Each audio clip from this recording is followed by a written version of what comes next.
Bago po ako magsimula sa parte ng buhay ko na ito na nais kong ibahagi sa inyo, ay gusto ko na po munang hingin ang pangunawa ng lahat ng ating mga kabarangay. Pinalitan ko po kasi ang mga pangalan pati na ang mga apelyido na isinama ko rito sa kwento para po manatiling kaming pribado. Nawa ay maintindihan ng lahat na gusto ko lamang pong ibahagi ang sinapit ng aming pamilya sa mapaglarong kamay ng tadhana. Ako po si Liza, 25 taong gulang. Kasalukuyan po akong call center agent dito sa May Taguig. 5 taon na po ako nagtatrabaho sa kumpanyang pinapasukan ko. Dito ko din po nakilala ang lalaking minamahal ko 5 taon na ang nakakalipas.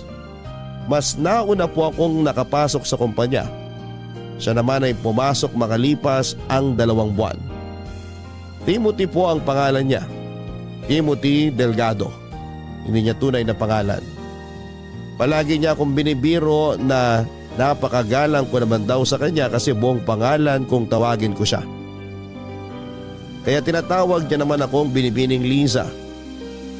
Nainis po ako sa kanya kasi parang ang sarcastic kapag tinatawag niya akong binibini. Kaya para wag na akong mainis ay tinatawag ko na lamang siyang Timothy. Hindi ko na sinabi ang apelyido niya.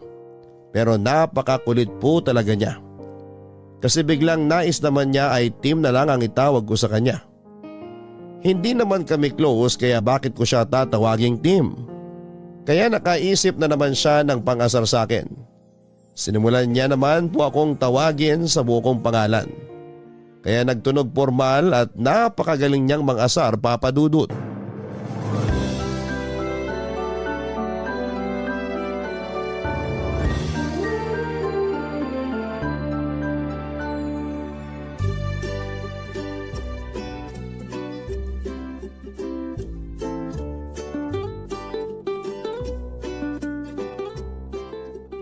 Sinabing hindi mo na ako kailangan tawaging binibini at hindi mo ako kailangang tawagin sa buo kong pangalan.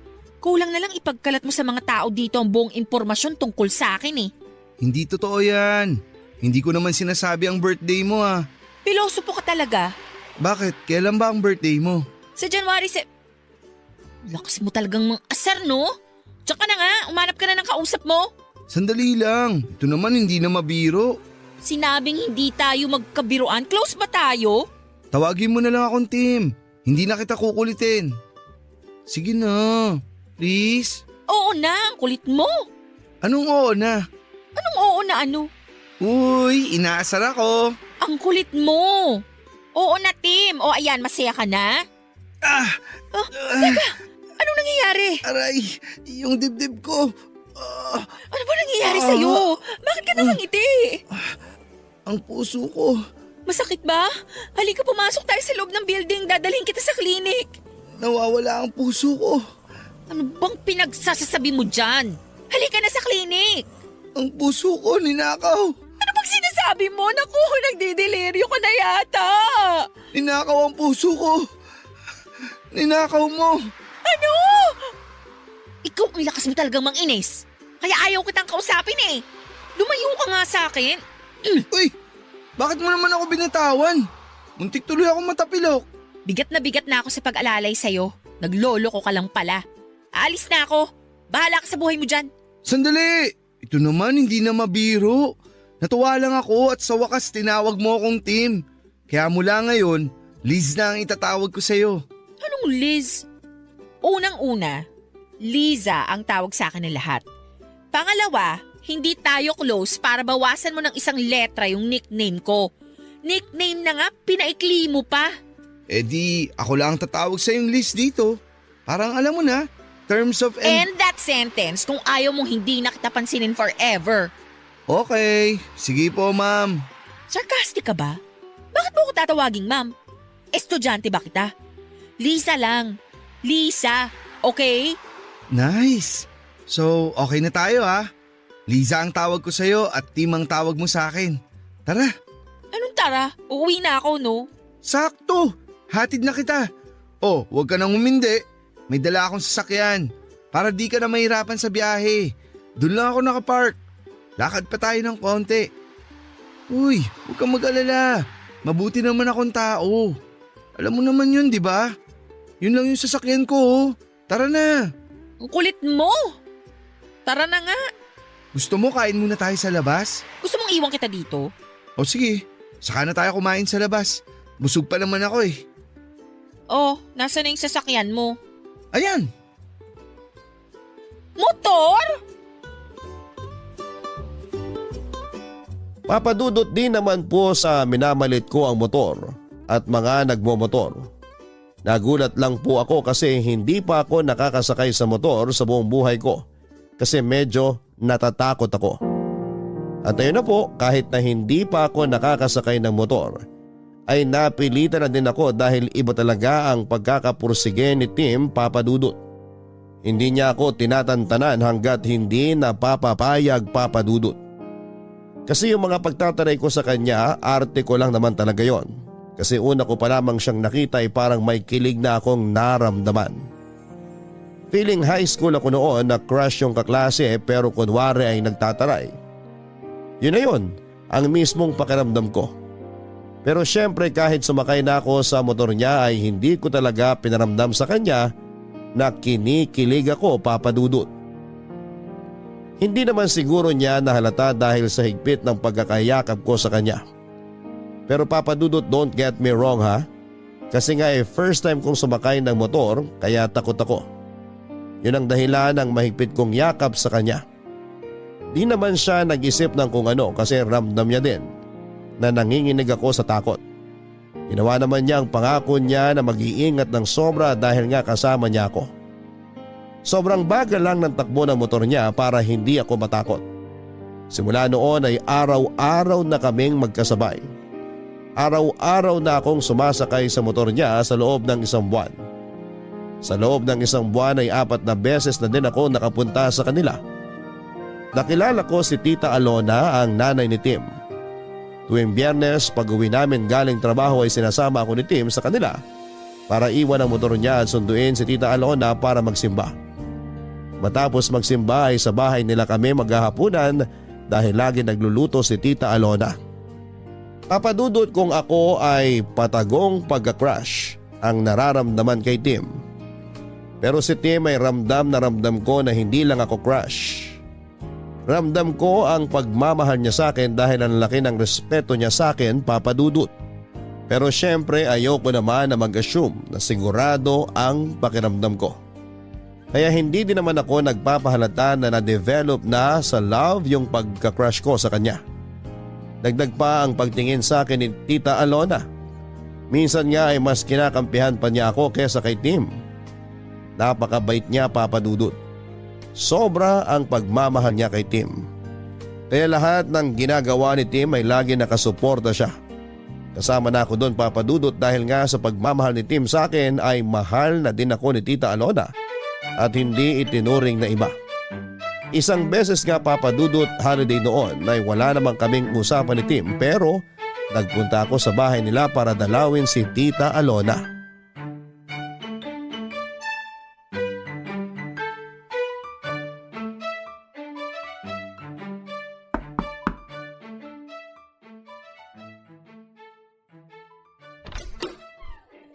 Tita, magandang tanghali po. Ay Lisa, halika tuloy ka. Si Tim lumabas lang, may bibilin daw. Sandali lang yon. Halika muna. Okay lang po, kayo naman talaga ang dinalaw ko. Eto po, may dala kong cookies, sugar-free po yan. Ay naku, salamat talaga at sugar-free pang pasalubong mo ha. Opo, para mas healthy. Sabi kasi ni Tim ayaw nyo daw ng matatamis. Ay oo, mabuti na yung maingat. Sa edad ko, alam mo naman, malapit na sa sakit. Ay siya nga pala, huwag kang mawawala sa 70th birthday ko ha. Siyempre naman po. Sagot ko na po yung cake ha. May mabibilhan akong sugar-free na cake. Ay meron palang sugar-free na cake? Opo, meron po. Kung sa bagay, halos wala namang imposible ngayon eh. Marami na din kasi ang umiiwas sa sobrang asukal. Yung iba nga ang dahilan, hindi sa kalusugan kundi sa bulsa. Mahal na daw kasi ang asukal. Pero teka, anong lasa ng sugar-free na cake? Masarap naman po, tita. May tamis pa rin pero natural lang. Dapat tayong dalawa lang ang matamis dito sa bahay. Uy, nakakahiya kay tita. Hindi nakakahiya kay nanay yun, no? Ay oo, alam ko naman na mahal mo ang anak ko. Kaya huwag ka nang mahihiya sa akin. Oh, kita mo na? Ito talaga? Sandali, ano yan? Bakit butas yung laylayan ng pantalon mo, ha? Sumabit ako sa nakalawit na bakal dun sa may ginagawang kalye. Hindi ko napansin eh. Muntik na nga ako ma-off balance, buti na lang nakapreno ako. Ano ba yan? Bakit ba hindi nila i-check kung maayos ba ang paligid ng ginagawa nila? Nireport ko na, Nay. Sinabi ko sa kanila kaya ayun, inalis nila agad. Tapos tiningnan kung may mga nakausli pa. Napakadelikado nun, Okay ka lang ba? Uy, worried. Umayos ka nga, hindi biro yan. Paano kung merong nangyari sa'yo? Ay, napikon? Sorry po. Totoo naman ang sinasabi ni Liza, anak. Napakadelikado nun. Hay nako, nagkampiyan na sila. Dapat lang, naiinis ako sa'yo. Muntik na nga ako maaksidente, naiinis ka pa sa akin. Sige ka, pag nawala ako, iiyak ka. Hindi magandang biro yan, Anak, ayoko din ang biro mo, ha? Oh, kumalma na kayo. Mabuti pa, kumain na tayo nitong dala ni Lisa. Sandali lang at aayusin ko, ha? Huy, biro lang yung sinabi ko na mawawala ako. Hindi nga magandang biro yun. Sorry na, wala namang nangyari sa akin eh. Wala nga, paano kung meron? Nag-iingat naman ako. Pangako, mas mag-iingat pa ako lalo. Iisipin ko na lagi kang nakasakay sa motor ko para lagi ako mag-iingat sa pagmamaneho. Oh, ngiti ka na. Di ka ba nasugatan? Hindi, napunit lang tong pantalon ko. Kayang-kaya kong tahiin tong punit. Ako na magtatahi, hubarin mo na. Ha? Huhubarin? Ano ka ba? Nandyan si nanay oh. Uumpisahan mo na naman ako eh. Sige, Pikon na naman. Huwag ka nang mapikon. Natutuwa nga ako at sinorpresa mo ako sa pagdating mo ngayon eh. excuse me no. Nandito ako kasi dinalaw ko si Tita Alona at hindi ikaw. Sige nga, tingnan mo nga ako sa mata. Tapos sabihin mong hindi ako ang ipinunta mo dito. Naiinis na ako Oo. Baka magkapikunan pa kayo dyan, ha? Halina kayo rito sa mesa. Handa na yung merienda natin. Papadudot kahit napatawa na ako ni Tim ay hindi naalis sa akin ang aksidenteng kinasangkutan niya ng mga oras na yon, papadudot. Malit na aksidente man yon pero aksidente pa rin. Nakakatakot kasi at alam naman natin ang mga nagmumotor. Sinasabi nila na laging nasa hukay ang isang paa mo. Natatakot ako sa kasabihang yon, papadudot. Matapos ang merienda at kwentuhan ay nagpaalam si Tita Alona na magpapahinga daw muna siya. Kaya naiwan kami ni Tim. Kinausap ko siya ng masinsinan, papadudot. Sinabi ko na baka pwedeng wag na siyang magmotor. Sinabi ko na pwede naman kaming mag-jeep lang o mag-taxi sa tuwing may pupuntahan. Sabi niya ay napaka-convenient daw kasi ng motor, lalo na daw pag traffic. Madali lang daw umiwas at sumingit-singit. Alam kong mahirap pa siyang kumbinsihin kaya hinayaan ko na muna ang aking request. Pero ang sabi ko sa sarili ko ay makukumbinsi ko din siyang wag nang magmotor. Darating ang araw na yon, pangako ko sa sarili ko.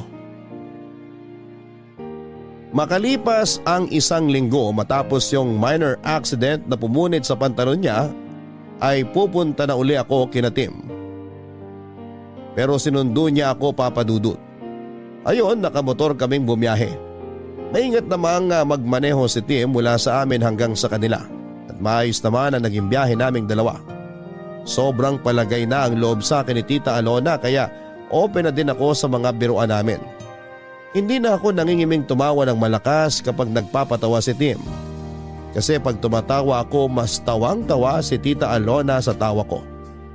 Hanggang isang beses ay tinanong ako ni Tim kung takot pa daw ako sa motor matapos ang mahigit 2 buwan ng pagsakay ko sa motor niya. Sabi ko ay medyo hindi na. Aba papadudot, biruin ba naman ako na yung mahigpit na pagyakap mo sa akin ay hindi nadala ng takot? Nabigla ako sa tanong niyang yon at hindi ko alam ang sasabihin pero dahil hindi na ako nahihiya Kahit nadinig pa ni Tita Alona ang tanong niya ay natawa na lamang ako. Ayon, doon siya nakakuha ng pagkakataon para sabihing mahal niya ako.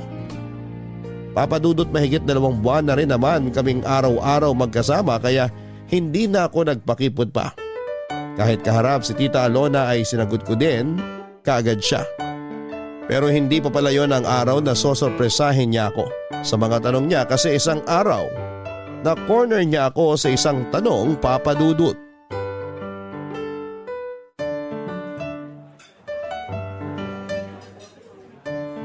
Ano to? Papatikin mo sa akin lahat yung nasa menu nila? Pero masarap naman ang pagkain nila dito, di ba? Masarap nga pero bakit ang dami mong in-order? Ang hirap tuloy magpigil ng kain. Teka nga, ano bang okasyon? Mamaya ako na sasabihin. Hintayin muna natin si nanay. Ano? Dadating si tita tapos pinakain mo na ako? Ano ka ba, nakakahiya? Dapat hinintay muna natin siya.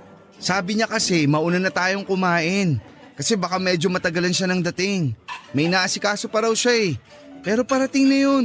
Eh basta, hihintayin ko muna si tita. Mamaya ako na itutuloy yung pagkain.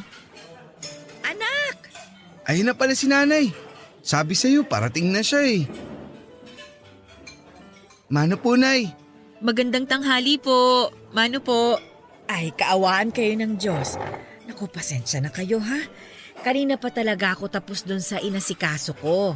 Yung traffic ang nagpatagal sa akin eh. Ay, napagod ako. Sabi sa inyo eh. Bibilang ko na kayo ng sarili niyong motor para kahit traffic, pwede kayong dumaan sa mga masisikip na daan. Tigilan mo nga ako. Unang-una, sa edad kong ito, pagmumotorin mo ako? Oh, ayaw niyo nun, nay.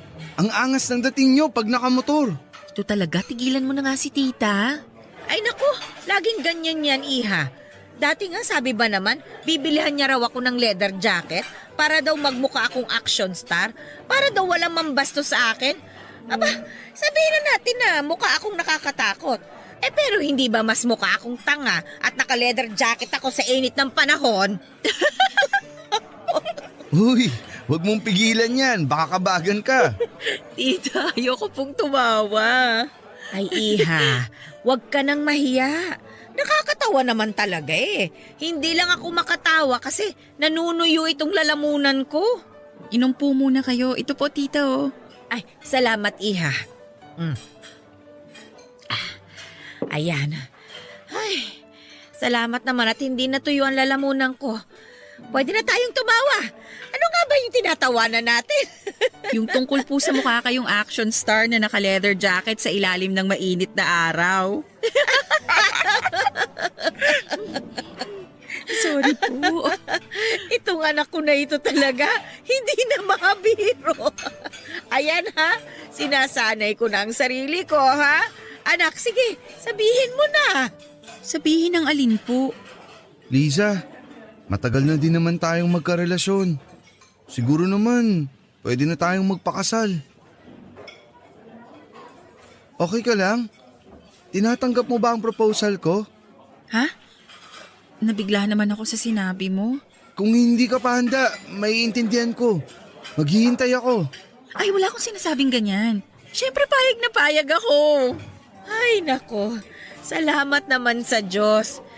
Pero iha, syempre kailangan pa din namin na hingin ang kamay mo sa iyong mga magulang.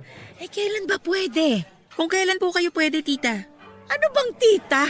Nanay na ang itatawag mo sa akin. Opo. Nanay? Yun! Ang sarap pakinggan! Huwag kang ngang maingay, nakakahiya sa ibang mga tao. Bakit ba? Masaya ako eh.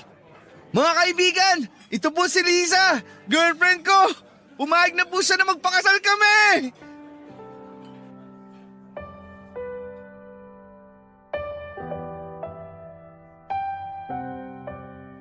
Napakasaya ng araw na yon, Papadudot. Plinano namin ang pagharap sa mga magulang ko para kunin ang basbas nila. Hindi naman ako nag-alala na hindi sila papayag. Kasi napakalambing ni Tim, kaya kuhang-kuha niya ang loob ng nanay at tatay ko. Hindi nga kinabahan si Tim nung sabihin niya ang pakay.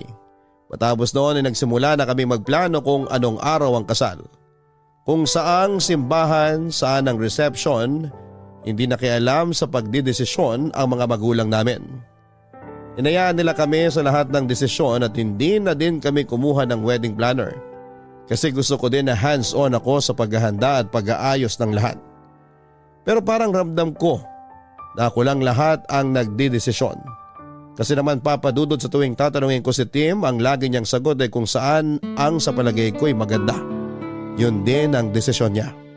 Sa gitna ng mga pagpaplano ay binuksan ko uli ang isang hiling na sana ay mangyari. Ano ba nga ayusin natin ngayong araw? Maghihintay lang tayo ng mga tawag kung may kailangan tayong puntahan. Yung venue ng reception, hindi ba natin pupuntahan? Napuntahan na natin yun. Sabi na naman natin ang mga gusto natin. Tatawag naman sila kung may iba pang kailangang malaman. Yung pagkain, okay na ba yung mga napili natin? Kailangan kaya natin puntahan uli? Baka may dadagdag pa tayo. Pwede naman nating itawag yun kung sakaling may idadagdag. Saka yun na yung mga pagkain, kumpleto na yun. Magdagdag na lang kung may additional guest pa tayo. Nabigyan na ba natin lahat ng invitation? Baka may mga nakakalimutan pa tayo na dapat imbitahin. Nabigay na lahat. Siguro naman naimbita na lahat ng dapat. Mag-relax ka nga. Sorry, mukha ba akong tensyonado? Gusto ko kasi maayos na lahat. Para wala na tayong iisipin 1 week bago ang kasal. Okay na lahat. Iba naman pag-usapan natin.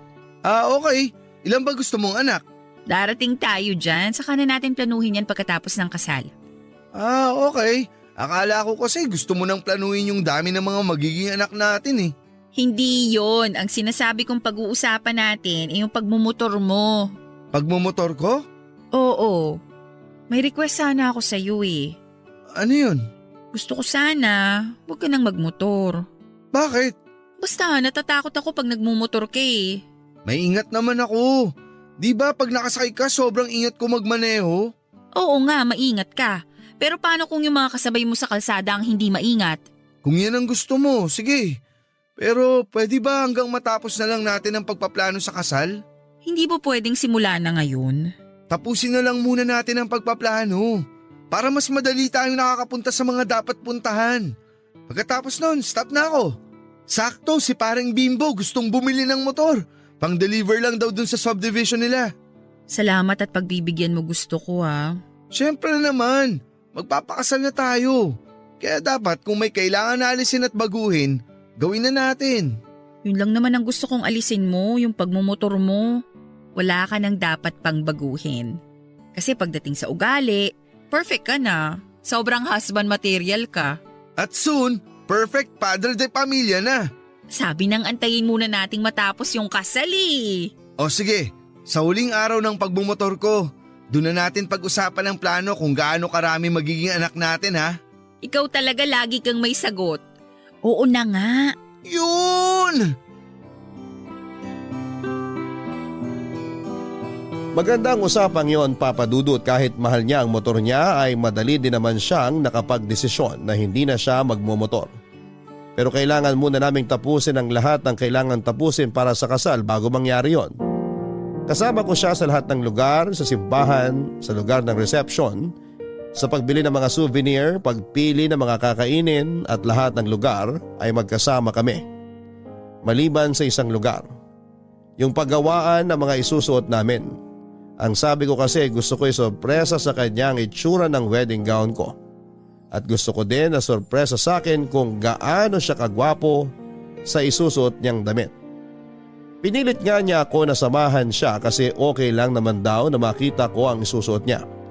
Pero hindi ako pumayag kasi gusto ko nga ay sorpresa. Pero noong araw na tinawagan siya ng sastre para daw maisukat ang damit bago tuluyang tapusin ang tahi ay bigla ko na lang naisipan na sumama sa kanya. Pero nabaliktad. Siya naman ang nagsabi sa akin na huwag na daw akong sumama para sorpresa. Alam ko na nang iinis lamang siya kaya kinulit ko na sasama ako. Pero hindi talaga siya pumayag. Umalis na siya ng araw na yon gamit ang motor niya at ang sabi niya ay may maganda daw siyang balita sa akin. Nagtaka ako kung ano yon. Ang sabi niya ay dahil huling lakad na daw ng pagpaplano yung sukat ng damit niya. Yun na raw ang huling araw na magmomotor siya. Natuwa ako sa mga sinabi niya, Papa Dudut, dahil sa wakas ay matutupad na ang gusto ko na huwag siyang magmotor. Nakita niya ang tuwa ko kaya niyakap niya ako at saka siya humalik sa akin at saka tuluyan ng umalis. Pumasok ako ng bahay na ini-imagine ang magiging itsura niya sa Amerikanang pinatahi niya. Pero sandali akong natigilan dahil naisip ko ang sinabi niya. Na yun ang huling araw na magmomotor siya. Ilang sandali lang ay may sumigaw sa labas. Tinawag ako dahil na-aksidente raw sa kanto si Tim. Na-aksidente si Tim, isang kanto lang ang layo sa amin.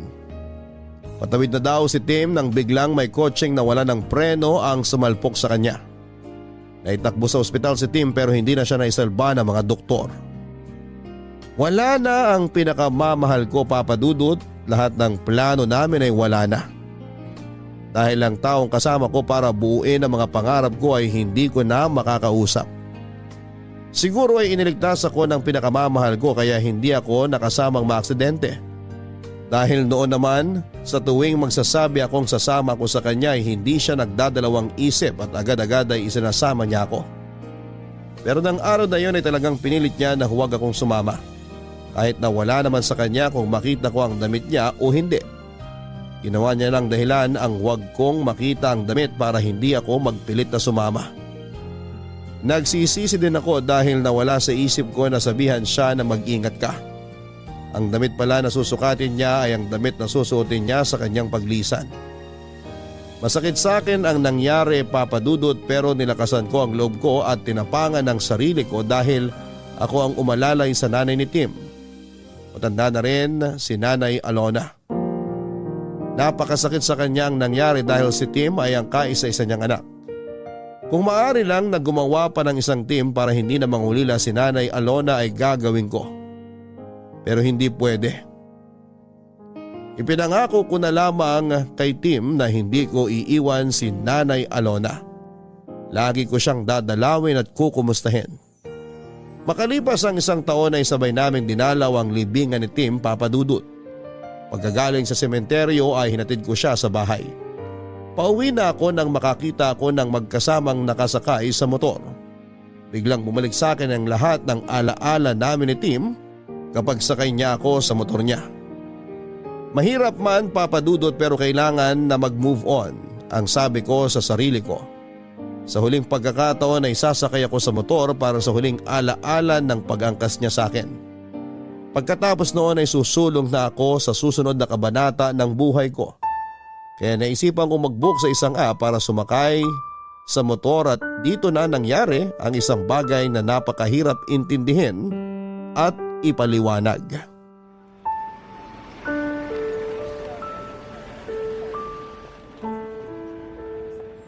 Anak, hindi mo naman ako kailangang ihatid pa. Baka may gagawin ka pa at naistorbo kita. Nay naman, ano po bang storbong sinasabi ninyo? Gusto ko po itong ginagawa ko. Alam niyo naman kung gaano kayo kaimportante sa akin eh. Maraming salamat, anak, ha? Napakabuti mo. Kahit wala na si Tim, nandiyan ka pa din at hindi mo ako iniwan. Salamat, anak. Salamat. Oh, ano po yan? Umiiyak kayo. Ayaw ni Tim ng ganyan. Malulungkot yun pag nakita niyang umiiyak kayo. Pasensya ka na, ha? Halika muna at kumain ka bago ka umalis. Naku, wag na po, Nay. May pupuntahan pa po ako. Nag-book na po ako ng motor na sasakyan ko. Malapit na rin pong dumating dito. Bukas na lang po, magdadala din ako ng laing na luto ni Mama. Oy, sige. Masarap magluto ng laing ang mama mo. Magluluto din ako ng paborito ni Tim na sinigang na bangus sa bayabas. Sige, Nay. Magkita po tayo bukas, ha? Ano po? Kaawaan ka ng Diyos. Mag-iingat ka, ha? Papasok na ako sa bahay. Opo. Tim, miss na kita. Pangako, magmo-move on na ako. Nag-book ako ng motor. Sasakay ako ng motor sa huling pagkakataon.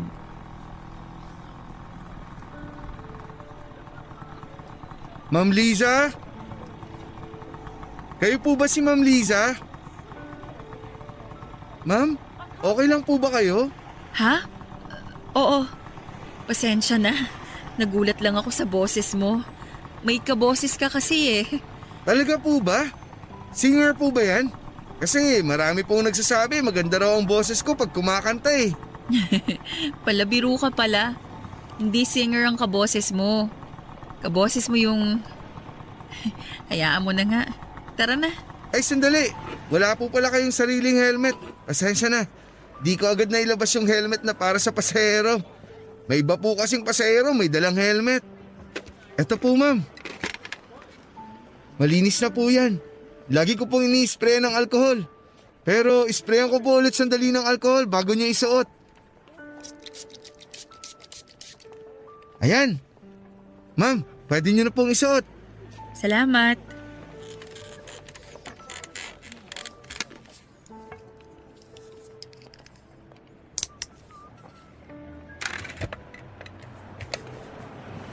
Sakay na po kayo ma'am. Bago po tayo umandar ma'am, check ko lang. Komportable naman po kayo sa pagkakaupo nyo? Ha?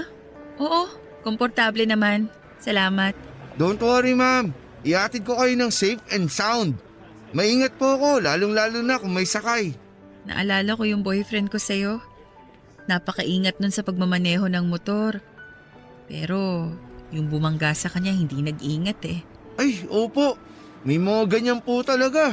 Nakakainis yung mga kamote na yan. Kamusta na po si sir? Wala na siya. 1 taon na siyang wala. Babangloksa niya ngayon. Simula nung nawala siya, ngayon na lang uli ako sumakay ng motor. Ay, sorry po ma'am. Okay lang. 1 taon na din naman. Kailangan ko nang sumulong sa buhay ko. Sobrang bait po siguro ni sir, no? Oo. Alam mo ba, siya yung kaboses mo. Nakakatakot naman kayo ma'am. Ay, pasensya na.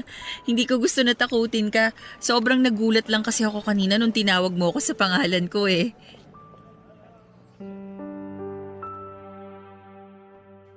Noong pagkatawag pa lang niya sa akin ng Ma'am Liza at kaboses niya si Tim ay parang nag-flashback sa akin noong una kong kinukulit noon si Tim sa hallway ng opisina namin. Buong biyahe kaming nagkwentuhan papadudot at para akong reporter na nag-i-interview sa dami ng tanong ko. Gusto ko kasing madinig ang boses niya habang kausap ko siya. Nakapikit ako at iniisip ang mukha ni Tim na parang siya ang nagmamaneho habang nakasakay ako sa motor. Nalaman ko na graduate siya ng Bachelor of Science in Computer Science. Pero nagmamaneho muna ng motor para makaipon dahil may gusto siyang itayong negosyo na konektado sa kurso niya. Nagpa-cute pa nga siya papadudot kasi nung tinanong ko, ayaw niyang sabihin kung anong negosyo ang itatayo niya. Huwag na daw muna kasi baka maudlot. Ewan lang kung bakit ba naitanong ko sa kanya kung may asawa na siya. Sinagot niya naman na wala. May kasintahan daw siya dati kaso ay hindi rin sila nagtagal. Ayon sa kanya ay hiniwalayan siya dahil wala daw siyang oras para sa relasyon nila. Ayun nga, tuloy-tuloy ang kwentuhan namin sa buong biyahe. May mga tanong ako at sagot siya na nagkakatawanan pa kami na parang ang tagal na naming magkakilala. Papadudot, hindi naman sa defensive ako pero gusto ko lang talagang madinig ang boses niya. Kaya nakipagkwentuhan ako sa kanya kasi hindi ko naman masasabi kung makakausap ko pa ulit siya o kung may makakausap pa ako na kaboses ng boyfriend kong si Tim. Siguro pagkakataon na lang uli ang gagawa ng paraan kung magkikita at magkakausap pa uli kami. Malapit na akong buwaba at halos lahat na itanong ko na sa kanya maliban sa pinakaimportante, ang kanyang pangalan. Hindi ko kasi nabasa yung pangalan niya sa app kasi wala ako sa wisyo noong nag-book ako. Noong matanggap niya yung booking ay itinago ko na kaagad ang phone ko. At habang nasa biyahe ay hindi ko naman makuha ang phone ko sa bag ko kasi kinakabahan ako papadudot. Pagbaba ko ng motor at bago ko pa man may tanong ang kanyang pangalan ay nakiusap na siya na kung pwede raw ay makiinom para daw hindi na siya bibili ng tubig at matipid niya ang budget niya sa araw na yon. Niyaya ko siyang pumasok sa bahay pero nahiya siya at doon na lang daw siya maghihintay sa labas. Siyempre hindi ko na siya pinilit pa. Agad akong pumasok sa bahay para kumuha ng tubig. Sakto may bottled water pa ako na hindi nabubuksan sa ref. Paglabas ko ay saktong tinanggal niya ang helmet niya. Nang iabot ko na ang tubig ay tinanggal niya naman ang suot niyang mask. Noong ko unang naramdaman ang halo-halong emosyon at hindi ko alam kung papaano ipapaliwanag yon.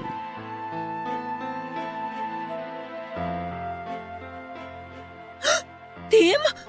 Ma'am, Timothy? ako nga po. Uy, ma'am! Ma'am, ano nangyari? Ma'am, gumising kayo! Ma'am! Ma'am, okay lang kayo? Ano nangyari? Bakit kayo naimatay? May masakit po ba sa inyo? Ma'am, ano po bang nangyari? Ano pong ginawa ko? Ma'am, relax lang po kayo ha. Eto po, uminom muna kayo ng tubig.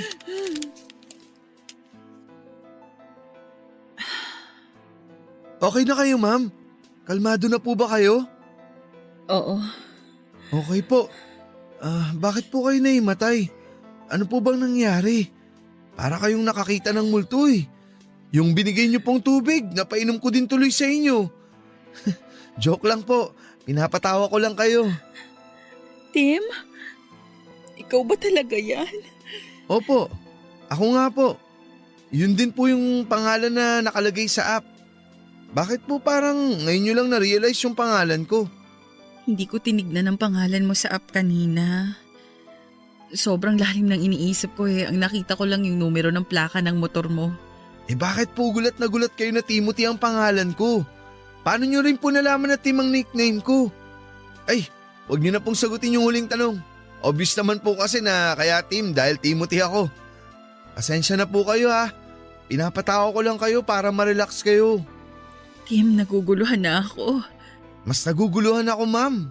Ano po bang nangyayari? Hindi mo ba talaga ako kilala? Hindi po. Ngayon ko lang po kayo naisakay. Timothy Delgado? Ano po? Ikaw si Timothy Delgado. Hindi po. Timothy Garcia po ako. Nakakatakot naman kayo, ma'am. Napagkamalan niyo ako yung kakilala niyong Timothy. First time niyo lang po bang nakadinig ng may kapangalan? Joke lang po. Hindi lang sa pangalan eh. Hindi ko alam kung paano ko ipapaliwanag sa'yo. Sige po, ma'am. Makikinig po ako. Pwede bang samahan mo ako pabalik kung saan mo ako sinakay? Okay lang po sana, ma'am. Kaso, may schedule pa po ako ngayon eh. Baka malate po ako ron. Nagdadrive din po ako ng rent-a-car. May ihatid po ako sa Pampanga. 5 PM po yun, kaso may nakuha pa po akong isang pasahero sa motor bago ako umuwi. Pasensya na, ma'am ha. Hindi po sa nagdadahilan ako. Alam ko na. Kunin ko na lang po ang number nyo. Kontakin ko po kayo bukas pagbalik ko dito sa Maynila. Eto yung number ko. Pasensya na, pakopya na lang dyan sa cellphone. Hindi ko na maalala ang number ko, naguguluhan ako. Opo, ma'am. Ang gulo po talaga. Kung wala lang po akong gagawin ngayon sana sinamahan ko na kayo. Pasensya ka na ha. Mahirap ipaliwanag eh. Pero may tao na pwedeng maglinaw ng lahat. Sige po, ma'am. Eto na po ang cellphone nyo. Nakuha ko na po ang number nyo. Sinave ko na din po ang number ko sa phone nyo. Ma'am, nakatulala po kayo. Pasensya ka na. Huwag ka sanang mawirdohan sa akin ha. Actually, mas lalo ako naging interesado kung ano yung gusto nyong sabihin eh. Paano, ma'am? Kailangan ko na pong pick upin yung pasahero ko. Sige po, Ma'am Liza.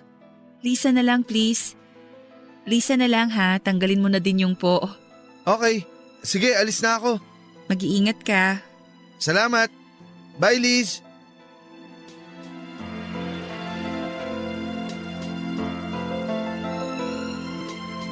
Para akong binuhusan ng malamig na tubig nang tawagin niya akong Liz dahil yon ang gustong itawag sa akin noon ni Tim. Pero hindi ko siya pinayagan. Ang salitang mag-ingat ka na hindi ko nasabi kay Tim bago siya na aksidente ang nasabi ko sa taong ito na hindi ko alam kung kilala ko na o ngayon ko lang nakilala. Maniwala kayo sa hindi, ako mismo ay nagitla sa mga pangyayari. Mistulang eksenang hango sa isang pelikula ang pagkakita namin dalawa. Sadyang ayaw magpatalo ng utak ko at patuloy na iniisip nito na guni-guni ko lamang yung nangyari. Hindi totoo. Pero mali ako, mas totoo pa ito sa inaasahan ko. Gulong-gulo ako papadudot at kinabukasan ay tinignan ko ang aking telepono. Tinignan ko kung nandun ang numerong nilagay ng mahiwagang lalaking yon. Nandun nga papadudot. Ibig sabihin ay hindi pa naginip ang nangyari. Nahihiya akong tumawag kaya nag-text na lamang ako. Kinumusta ko siya at hinintay ko ang sagot niya.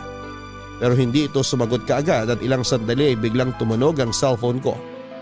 Nag-reply na pala siya sa text. Humingi siya ng pasensya na natagalan siyang sumagot kasi kauuwi niya lang. Willing daw ito na pumunta kung papupuntahin ko. Kaya binigay ko ang address ni Nanay Alona at sinabing magkita kami doon ng tanghali. Matapos kong mag-ayos ay pinuntahan ko na si Nanay Alona. Nung una ay inalo ko muna siya at kinumusta saka ko tinanong kung may kapatid nga ba si Tim. Ganoon na lamang ang pagkabigla ni Nanay Alona sa tanong ko. Napaluha siya at ikinuwento sa akin ng isang lihim na ayaw na sana niyang maalala. Hindi na nakilala ni Tim ang kanyang ama dahil noong nagbuntis si Nanay Alona ay madalas na ang pagtatalo nila. Sa isang probinsya sa Visayas na katira noon si Nanay Alona, ang kanyang pag-aasawa ay isang arranged marriage kaya hindi maganda ang pagsasama nila. Pinantaan siya nito na matapos niyang ipanganak ang ipinagbubuntis ay kukunin niya ito at ilalayo. Pero bago pa man nakapanganak si Nanay Alona ay naghiwalay na sila hanggang dumating ang araw ng kanyang panganganak. Sa bahay siya nagsilang sa tulong ng kanyang kapatid at laking gulat ng kapatid niya nang makitang may isa pang sanggol. Kambalang pinanganak ni Nanay Alona. Napakasaya ni Nanay Alona at pinangalanan niya ang kambal na Timothy at Tomas. Hindi na nagparamdam ang kanyang asawa at naging maayos naman ang buhay ng mag-iina. Napabinyagan niya ang mga bata, malulusog ang mga ito. Ang unang taon ng karawan nila ay abala si Nanay Alona at kapatid niya sa paghahanda. Ang kapatid ni Nanay Alona ang gumagawa ng mga ginupit na letra para idikit sa pader. Nakadikit ang maligayang karawan Timothy at kulang pa ang mga nagawa kaya kasalukuyan niyang ginugupit ang ilang pang letra. Nabubuo naman ng salitang at Tomas. Nang utusan ni Nanay Alona ang kapatid na bumili ng gulay dahil kinulang ang sahog para sa pansit. Umalis ang kapatid bitbit si Timothy para pumunta sa palengke. Naiwan sa bahay sina Nanay Alona at Tomas. Nasa kuna si Tomas sa may sala ng balikan ni Nanay Alona ang niluluto. Nang biglang dumating ang asawa niya. Kinuha nito ang bata at itinakas. Sa bilis ng mga pangyayari ay hindi na malaya ni Nanay Alona na nakuha na pala si Tomas sa kuna. Wala na nang naabutan si Nanay Alona. Naguluhan siya at pilit na inintindi ang nangyari kung paanong biglang nawala si Tomas sa kuna. Hinanap ni Nanay Alona si Tomas at sinubukan niyang lumabas ng bahay nang dumating ang isang nagmamadaling kapitbahay upang sabihin na kinuha ng dating asawa ang anak niya. Nadurog ang puso ni Nanay Alona ng panahon na yon. Palibas ay hindi alam ang gagawin kaya hindi niya alam kung paano mababawi ang anak hanggang sa lumipas ang panahon.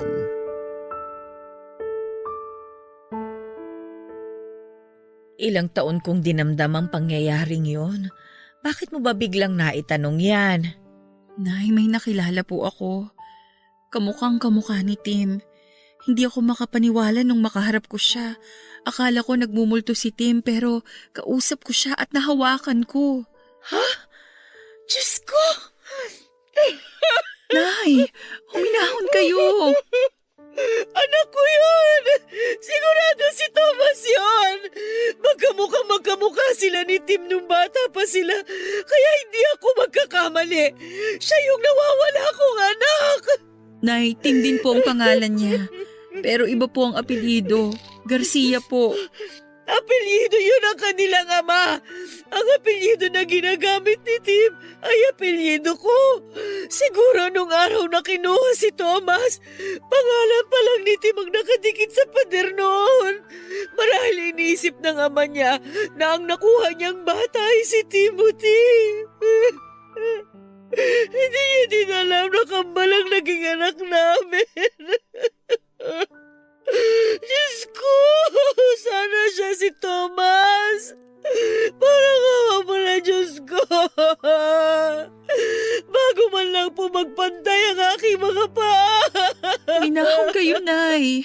Pinapunta ko siya dito kasi gusto ko din malaman kung ano bang nangyayari. Parating na po siya, nag-text na siya sa akin. Ibinigay ko yung address dito. Alam na niya ang lugar na to kasi dito niya ako sinundo ng motor kahapon. Tao po! Liza, Diyos nandiyan ko! ka ba? Boses ni Tim yun! Siya na po yan. Nay, huminahon kayo ha. Papapasukin ko lang siya. Magandang tanghali, Liza. Tuloy ka.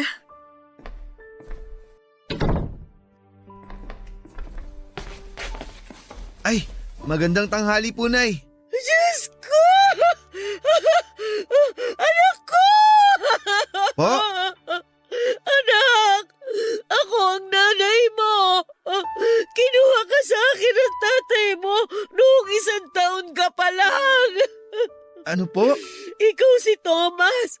Kakambal mo si Timothy! Thomas ang totoo mong pangalan, anak! Naguguluhan po ako. Anak! Patawarin mo ako! Hindi kita naipaglaban! Bigla ka kasi kinuha ng tatay mo at hindi ko alam kung saan ko siya hanapin noong mga panahong yun. Pero kahit ganon, hindi ako tumigil sa paghahanap sa'yo. Alam na kakambal mo ang tungkol sa'yo. Ikinuwento ko ang nangyari, kaya siya man ay hinahanap ka rin. Pero wala kaming alam kung saan ka matatagpuan, anak ko. Kaya pala ang nakilala kong nanay, palaging sinasabi sa akin na hindi niya ako anak. Akala ko noon inampun lang nila ako. Para akong ibang tao sa bahay na yun. Gusto kong malaman ang totoo pero sa tuwing tatanungin ko si tatay, nagagalit siya at sinasaktan niya ako. Kaya itinigil ko na ang pagtatanong at tinanggap ko na lang kung ano ang meron ako noon. At ang meron ako noon, yung sarili ko lang. Patawarin mo ako, anak ko. Ginawa ko ang lahat. Alam ng Diyos yun. Alam ng Diyos kung paano kita hinanap. Kami na kapatid mo. Anak, mahal na mahal kita, anak ko. Nay!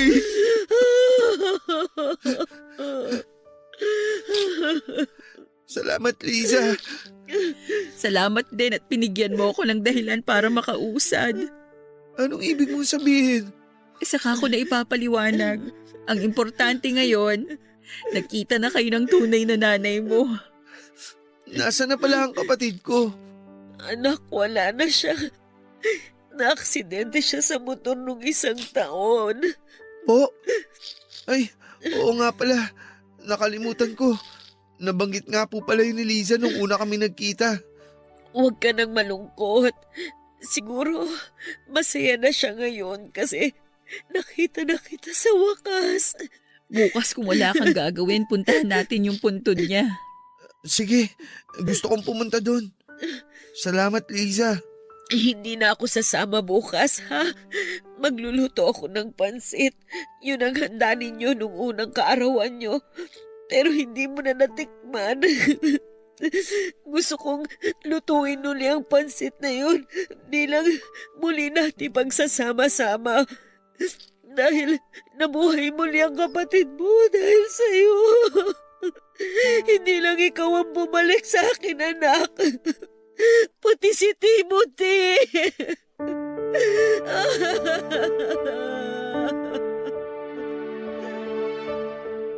Papadudot nang marinig ko ang sinabi ni Nanay Alona na nabuhay muli si Tim dahil sa kanyang kakambal. Sana'y totoo din para sa akin. Pero hindi. Hindi ko na uli makakapiling pa ang pinakamamahal ko. Pero para kay Tim ay tatanggapin ko na lamang ang lahat ng nangyari. Oras na nga talaga ng pag-move on. Nakakalito, Papadudot, kasi pareho sila ng pangalan pero hindi na siguro kailangan na magpalit pa ng pangalan si Timothy para ibalik sa Thomas ang pangalan niya. Kasi yun na din naman ang kinalakhan niya. Sa mga papel na pinagawa ng tatay niya para sa kanya ay puro Timothy ang nakalagay na pangalan. Saka isa pa ay okay na din at Tim din ang pangalan niya. Parang nandyan pa din si Tim ko. Don't get me wrong, Papadudot, ha. Sabi ko nga ay naka-move on ako. Pero ayaw ko namang totally kalimutan si Tim. Sa bahay na ni Nanay Alona nanirahan si Tim dahil napakahabang panahon ang nawala sa kanilang dalawa na magkasama. Kaya kailangan nilang habulin ang mga panahon na nangulila sila sa isa't isa. Masayang masaya ako dahil bukod sa akin ay naka-move on na din si Nanay Alona. Oo, wala na nga ang boyfriend kong si Tim pero buhay na buhay siya sa lahat ng aspeto sa katauhan ng kapatid niyang si Thomas o Timothy. Dahil nga doon ay nakatira si Timothy kay Nanay Alona at dahil madalas ko din dinadalaw si Nanay Alona ay madalas din kaming magkasama at nagkwekwentuhan. Papadudot para kaming soulmates dahil ang gaan ang loob namin sa isa't isa. Ayoko maging unfair, ayokong isipin na kaya ako close sa kanya dahil nga si Tim pa din ang nakikita ko. Kasi habang tumatagal ang panahon, kahit pala sila kambal ay may mga pagkakaiba din pala sila.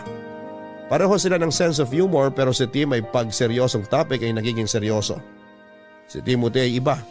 Kasi para sa kanya pag seryoso ang topic ay pinipilit niyang hanapan ng paraan para maging magaan ito. Ayaw niya daw ng mga nakakalungkot. Kasi halos buong buhay niya ay malungkot na. Kaya ayaw niyang nakakakita ng nalulungkot. Papadudot na kumbinsin na rin namin ni Nanay Alona si Timothy na huwag nang magmotor. Dahil nga hindi maganda ang nangyari kay Tim dahil sa motor. Sinuportahan din ni Nanay Alona ang negosyong pangarap ni Timothy. May computer shop na siya. All around ang shop mula repair hanggang sa pagpuprogram at kung ano-ano pang may kinalaman sa computer, kaya ni Timothy.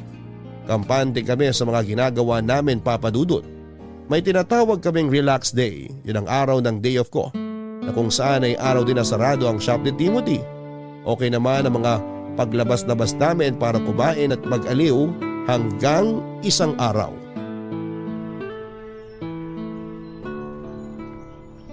Bakit ba paborito mong pumunta sa park na to? Alam mo, sa totoo lang, hindi ko rin alam.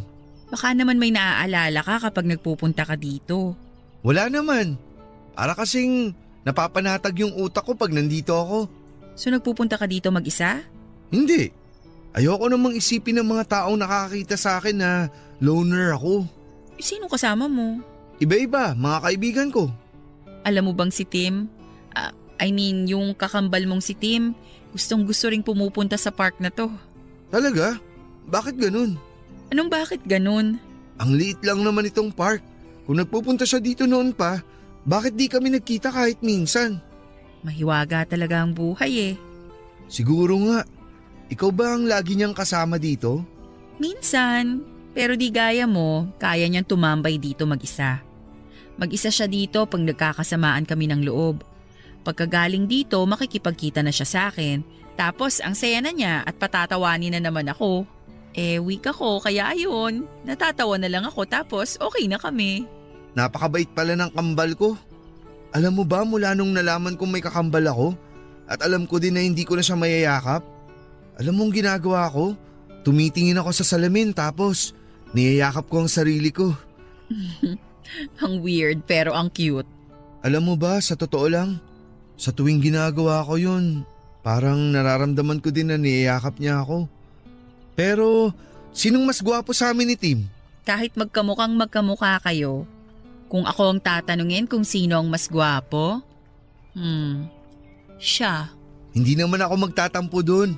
Kasi dahil kambal kami kaya pakiramdam ko ako rin yung sinasabihan mong gwapo. Wala talagang ligtas sa'yo, no? Parehong-pareho kayo. Lahat ng hirit ng iba, lagi kayong may sagot. Speaking of sagot, dahil sinagot mo ang lunch kanina, sagot ko naman ang merienda ngayon. Kaya diyan ka lang, may bibilin ako.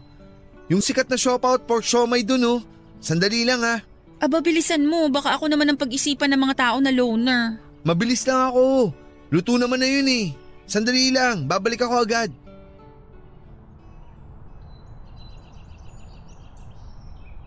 So, ikaw yung pinalit sa akin? Ha? Ako bang kausap mo, miss? Di pa ba obvious? Sa'yo ko nakatingin, diba? Natakot ako bigla eh. Baka kasi may nakikita ka na hindi ko nakikita. Pilosopo ka. Yan ba napulot mo kay Tim? Sandali, miss ha? Kasi medyo nakakagulat ka. Bigla ka na lang nagsasalita dyan. Hindi ka man lang nagpapakilala. Girlfriend ako ni Tim. Teka lang ulit, miss ha? Girlfriend? Ang alam ko walang girlfriend si Tim. Wala na nga kasi inagaw mo siya. Sandali nga. Writer ka ba? Ang dami mong naiisip eh. Sinong inagaw? Sinong nang agaw? FYI miss ha, wala akong inaagaw. Teka. So ikaw pala yung ex ni Tim. Hindi pa official na ex. Ano pang kailangan para maging official? Pirma ng prinsipe ng Dubai? Pwes, sorry. Di niya mapipirmahan kasi busy siya. Ang lakas mo mang asar, ah. Sandali nga. Bigla kang lalapit dito tapos may topic ka na agad? Ibig sabihin kanina ka pa nakikinig dyan? Anong nakikinig? Nadinig ko lang. Malaking diferensya nun. Nakikinig o narinig, pareho lang yon. Pinakinggan mo pa din. Tsaka sino ka ba? Hindi ka muna nagpakilala. Hindi na importante yung pangalan ko. Ang pinag-uusapan natin dito, yung pangaagaw mo. So ayaw mong sabihin ang pangalan mo? Huhulaan ko na lang. Dahil nakikinig ka sa usapan ng may usapan, I therefore conclude na ang pangalan mo, Marites. Kanina ka pa! Lorena! Oh, so Lorena palang pangalan mo. So, ngayon alam mo na. Anong ginagawa mo dito? Bakit? Sa inyo ba tong park para pagbawalan mo akong pumunta dito? Siya ba? Siya bang pinagpalit mo sa akin? Tumigil ka nga. Huwag kang mag-eskandalo dito. Nakakayayang ginagawa mo. Si Liza to. Kaibigan ko siya. O paano? Maiwan ko na kayo ha. Pag-usapan niyo yung problema niyo. Huwag niyo na akong idamay. Liza, sandali! Saan ka pupunta? Kinakausap na kita! Huwag ka nga maingay. Nakakahiya. Halika na. Ihatid na kita. Doon na tayo mag-usap sa inyo. Iniwan ko silang dalawa, Papa Dudut, at hindi ko alam kung dahil ba sa ayaw kong madamay sa gulo nila o dahil noong sabihin ni Timothy na magkaibigan lamang kami. Hindi ko alam kung ano yung nararamdaman ko noon doon ko na-realize na nahuhulog na pala ang loob ko kay Timothy. Pero hindi po pwede. Pinilit kong tanggalin yung pakiramdam sa isipan ko. Kaya yon, dumalang na ang pagpunta ko sa bahay nila ni Nanay Alona. Kung pupunta man ako ay kakapustahin ko lamang si Nanay Alona at saka aalis na kaagad ako. Hindi na rin ako sumasama sa mga imbitasyon ni Timothy. Bisi-bisihan ako lagi, Papa Dudut. Natatakot kasi ako. Alam ko naman na walang masama kung maging kami. Hindi naman sa tinutuhog ko ang kambal pero wala naman din ang boyfriend kong si Tim kaya pwede na akong umibig muli. Pero ganun pa man ang isip ko ang pinaglalabanan ko. Oo nga, pwede na akong umibig pero hindi kay Timothy nakakambal ni Tim. Walang masama pero kailangang pigilan ko ang nararamdaman ko. May hangganan talaga ang lahat ng bagay, Papa Dudut. Dumating ang panahon na kailangan nang magtapos ang pagkakaibigan namin ni Timothy. Dumating na rin ang dikta ng aking damdamin na kailangan ko nang mag-asawa at umusad na sa buhay, Papa Dudut. Yung trahe de boda ko na pinatahi noon ay hindi na din naman nasayang. Dahil yun na rin ang isinuot ko nitong kinasal ako. Bagamat alam ng aking mapapangasawa ang story ng damit na yon ay masaya naman siyang pumayag na yon ang suotin ko. Hanggang dyan na lang po, Papa Dudut. Salamat sa pagbibigay ng oras sa aking sulat. Ang inyong forever kapuso at kabarangay, Mrs. Maria Elizabeth May Delgado Garcia. Deja vu, pa bang matatawag ang lahat ng pinagdaanan ni Liza? Mula sa malungkot na pangyayari ay natapos pa din ng masaya. Sabi nga ay mapaglaro daw ang tadhana pero siguro kung pipilitin mong gawing positibo ang isang negatibong bagay, ay ililiko at ililiko pa din ang tadhana ang katapusan para maging masaya. Kaya anuman ang nangyayari, huwag tayong mawala ng pag-asa. May pagsubok man, tuloy pa rin ang buhay.